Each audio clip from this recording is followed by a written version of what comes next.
होता है उसको सस्ते से सस्ते कैसे दिलाना और पैकिंग करते से मशीन दिलाना, ये सब डिस्ट्रिक्ट में हैं। इसको एडवांटेज ले, वैसे ही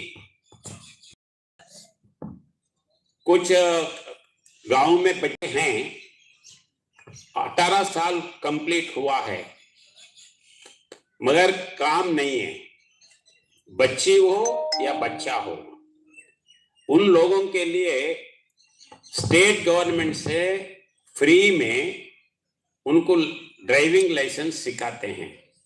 ये मालूम है किसी को? नहीं है। अगर ये लाइसेंस आप भेजे तो वही फ्री में ड्राइविंग सिखा के लाइसेंस भी देते हैं, लेडीज को भी देते हैं, जेंट्स को भी देते हैं। एक प्रोग्राम में मेरे को बुलाए तो मैं जाके जो